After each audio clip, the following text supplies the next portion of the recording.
Hi guys, and welcome to another episode of Kabir Considers. In this video, I'm going to react to George Carlin, Germs and the Immune System. Now, this should be a funny one. George Carlin, I mean, what can I say about the guy? He was, just an amazing comedian, just almost like a philosopher, like a modern day philosopher. He tied in so many sort of interesting thoughts and observations into his comedy, and it was just really interesting stuff. Like, I'm trying to think of if there's anyone else that's quite similar to George Carlin who does comedy at the moment, and I can't really think of one. Like someone who makes as many sort of observations about life and popular culture and ties it into their comedy. I mean, most comedians do that to a degree, but I don't think any of them do it as much as George did. He would have so many things to say about the world right now. You just know he would, especially the last few years with everything that we dealt with. Like, the guy is just, he was legendary, and I wish he was still around. But yeah, this bit, don't know what to expect. Should be fun though. Let's do it. It's just one more way of reducing your liberty and reminding you that they can fuck with you anytime they want, as long as you put up with it. As long as you put up with it. Which means, of course, anytime they want. Because that's what Americans do now. They're always willing to trade away a little of their freedom in exchange for the feeling, the illusion of security. What we have now is a completely neurotic population obsessed with security and safety and crime and drugs and cleanliness and hygiene and germs. There's another thing, germs. Where did this sudden fear of germs come from in this country? Have you noticed this? The media constantly running stories about all the latest infections, salmonella, E. coli, hantavirus, bird flu, and Americans they panic easily, so now everybody's running around scrubbing this and spraying that and overcooking their food and repeatedly washing their hands, trying to avoid all contact with germs. It's ridiculous, and it goes to ridiculous lengths. In prisons, before they give you a lethal injection, they swab your arm with alcohol. Really? Do they actually do that? I mean, what's the point? What's the point? I mean, you're about to put the guy down. Like, I mean, I'm guessing it's just for like a part of the procedure or something. It's true. It's true. It's true.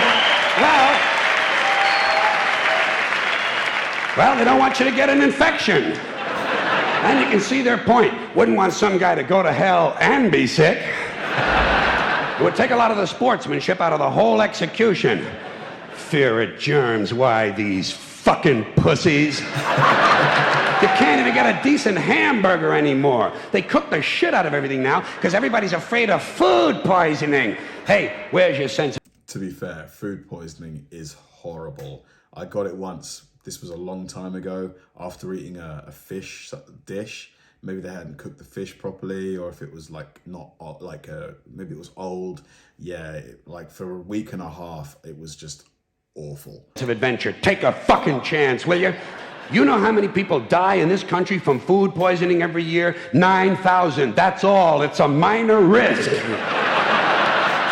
Take a fucking chance, bunch of goddamn pussies. Besides, what do you think you have an immune system for?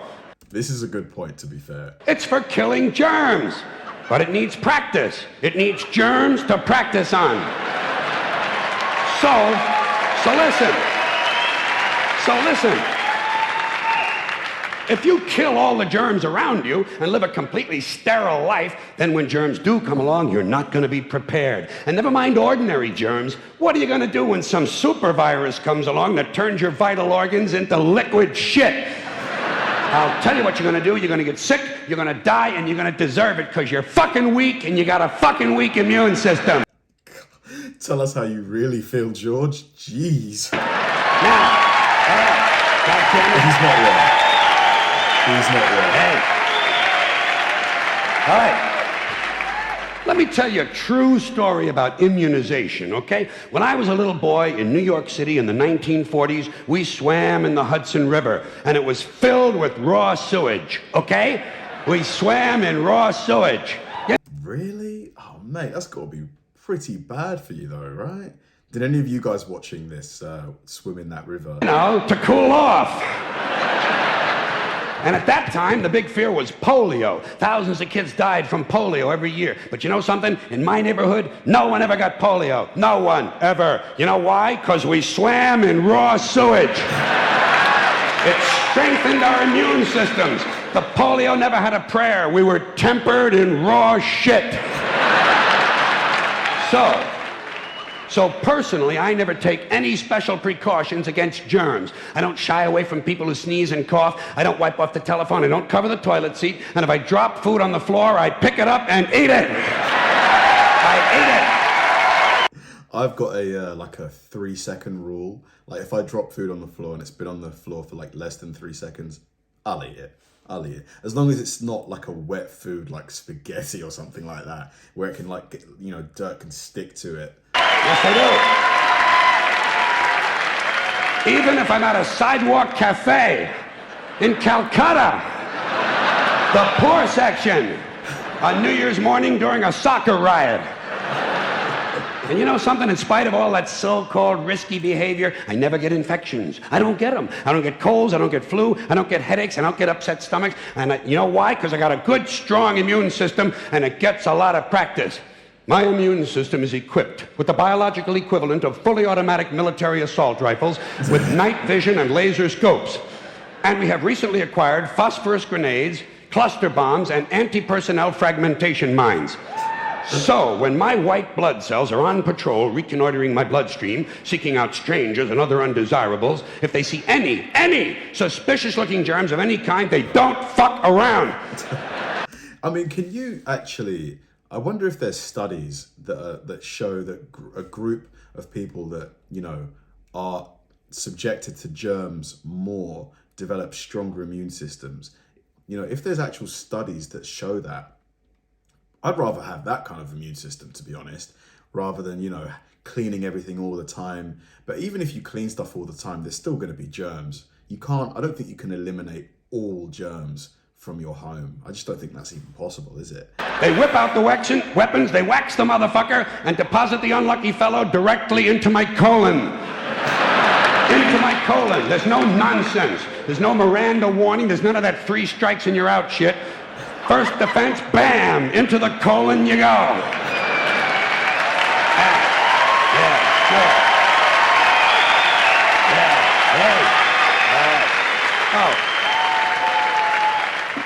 And speaking of my colon, I want you to know I don't automatically wash my hands every time I go to the bathroom, okay? Can you deal with that?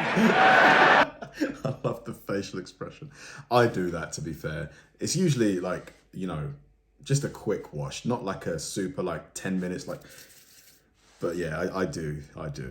Sometimes I do, sometimes I don't. You know when I wash my hands? When I shit on them. That's the only time. And you know how often that happens? Tops, 2-3 times a week, tops.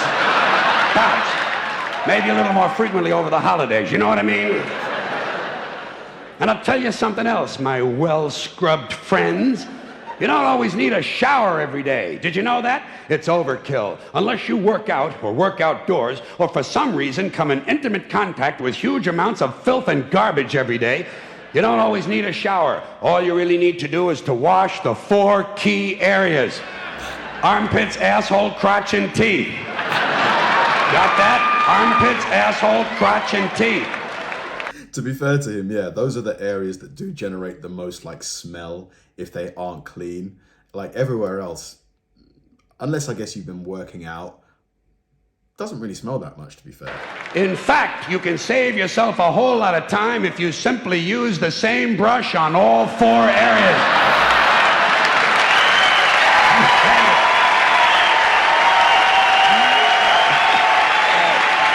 Thank you. I appreciate it. Thank you. I mean, he isn't wrong, is he? He isn't wrong. Like, it seems that every kitchen you go into, there's like 10 different products that kill 99.9% of germs. And, you know, is it necessary? Like, I'm genuinely asking. Like, I feel like maybe we're doing a bit of overkill, you know, when it comes to germs, because he is right. Like, I do think our immune systems do need some amount of germs around just to strengthen them. Because, you know, I think that's how that kind of thing works, isn't it? But yeah, like I asked in the video, like, are there studies that prove that people who are subjected to more germs develop a stronger immune system? Because if so, I think that would change a lot of people's minds. That would make them, you know, maybe purchase less, you know, sort of like heavy duty cleaning equipment. Me personally, it would definitely make me change my mind for sure. Thanks for watching, guys, and I'll see you in the next one.